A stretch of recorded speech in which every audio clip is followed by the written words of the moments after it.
जय श्री कृष्ण। जय श्री कृष्ण। आचार्य सुखदेव जी परीक्षित से कहते हैं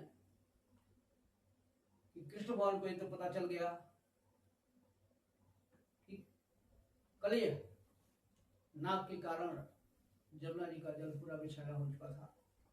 और एक दिन जब प्यास के मारे सारे गाय बछड़े ग्वाले लोग गए और अपनी प्यास को रोक नहीं पाए और वही पानी पी लिए। उसका असर क्या था? जब विषैला पानी पी लिए सभी अचेत हो गए, मृत्यु को प्राप्त हो गए। भगवान श्री कृष्ण ने देखा यह और अपनी अमृतमय दृष्टि से सबको पुनः जीवित कर दिया। अब भगवान ने सोचा कि यही हमारे विहार करने लीला करने का स्थान है और ये जमुना जी का जल विषैला है। अब वो कालियानाग के विष से वो एकदम से पानी वहां का खौलता रहता था और अगर ये हवा चलती थी तो कुछ जलवाष्प की बूंदें गई तो अगल बगल के पेड़ पौधे भी सूख जाया करते थे। इतना दुष्प्रभाव था जो है। तो भगवान ने मन में निश्चय कर लिया, बस कदम के पेड़ पर चढ़े, अपना वो फीता बांध लिए, ऊपर जाकर छलांग लगा दिए, जमुना जी में कूद पड़े। अब उनके कूदने के वेग से जल इतना विक्षिप्त हुआ 400 कोस तक जो है जमुना जी का पानी एकदम लहरें मारने लगा। अब वहां पर पहुंचने पर कृष्ण भगवान अपनी लीला प्रकट किए। अब एकदम उन्मत्त होकर वो खेल रहे हैं। तो कालियानाग जो वहां पर एक कुंड में रहा करता था, उसको लगा कि हमारे आवाज का कोई तिरस्कार कर रहा है। अब क्या देखता है? वो देखता है एक सुंदर सा नन्हा सा बालक सावले शरीर का, कि इतना सुंदर है कि उसके ऊपर से दृष्टि न हटाई जाए। लेकिन फिर भी उसको लगा कि ये हमारा अपमान है। आया और बहुत ही क्रुद्ध करके फुफकार मारने लगा और उसने कृष्ण भगवान के मर्म स्थानों पर डस लिया। इसके बाद वो अपने पास में उनको बांध लिया। तो दुनिया को दिखाने के लिए भगवान श्री कृष्ण क्षण भर के लिए निश्चित हो गए। अब जब ये बात ग्वाल वालों ने देखी, सब लगे रोने चिल्लाने। गए लोग बुला लाए यशोदा जी को, और भी उस दिन संयोग से बलराम जी नहीं आए थे। तो अब तो यशोदा जी तुम कहीं हम चले जाएंगे जो है सीट में जो है, जब वो नहीं तो हम लोगों का जीवन क्या। लेकिन बलराम जी ने समझा बुझा करके बलपूर्वक बहुत सारे लोगों को रोका, ये बाबानंद को भी रोका।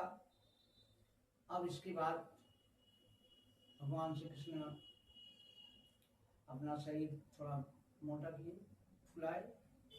फुलाने से उसकी हड्डियां जब पकड़ने लगी तो वो छोड़ दिया और हो गया किनारे।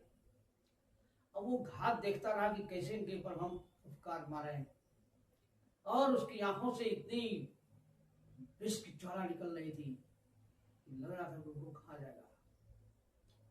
अब उनको फिर से पकड़ने के लिए, फुफकार मारने के लिए पैतरे मारता रहा, लेकिन भगवान भी वो देख रहे थे। और जो ही जो है भगवान मौका पाए उसके फणों पर जो है विराजमान हो गए। उसके 101 फण थे। अब भगवान के मन में हुआ कि यहाँ पर हम तांडव नृत्य करेंगे। तो देव गंधर्व सबको ही पता चल गया कि करना चाहते हैं। तो उस स्थान पर लोग आए और अपना दुंदुभियां बाजे सब बजाए और भगवान कृष्ण नृत्य करते हुए कभी एक फण पर, कभी दूसरे फण पर, कभी उस पर, कभी उस पर, जो फण उसका उठा रहता है उसको फिर दाब देते। अब उन्होंने उसका फण का एकदम इतना कर दिया कि लगा मुंह से खून बहने लगा।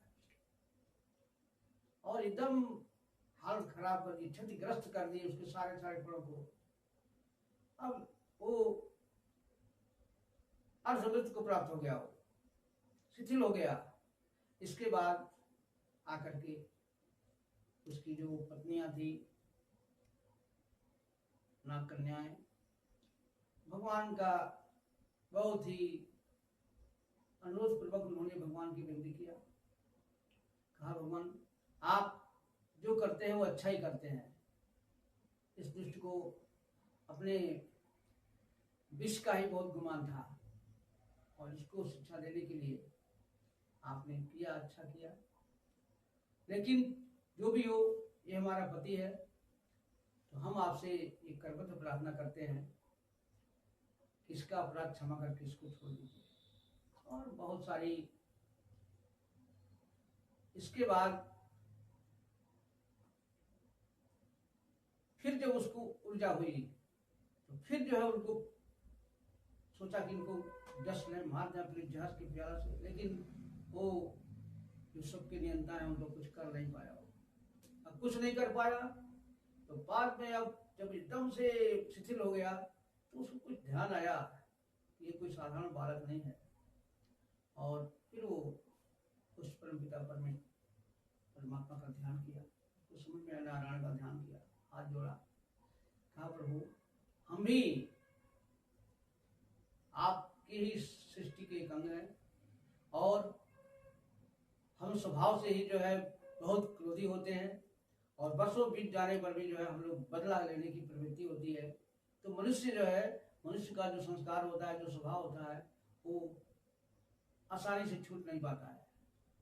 तो मेरा यह स्वभाव है, हाँ कि जरूर ही मैं कुछ अच्छा कर्म किया होगा कि आपने मेरे सर पर अपना वो पवित्र पावन चरण रखा।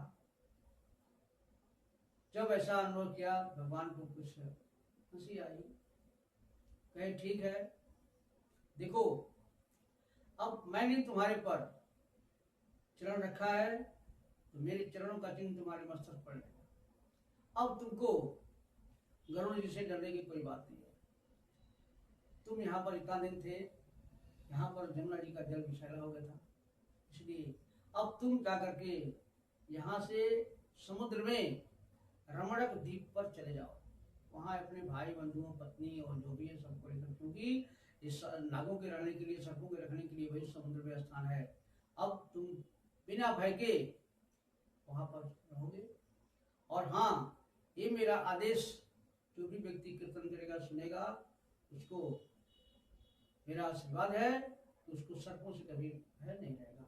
अब यह सुनकर के बहुत प्रसन्न हुए कालियानाग और सबने मिलकर के भगवान की बहुत विधिवत अनेक द्रव्यों से उनका पूजा किया, परिक्रमा की। उसके बाद से अपने सारे परिवार को लेकर के भी जमुना जी के द्वारा गंगा जी होते हुए जो है समुद्र में रमणक द्वीप में चला गया। आज की कथा इतनी ही। बोलिए श्री कृष्ण भगवान की जय।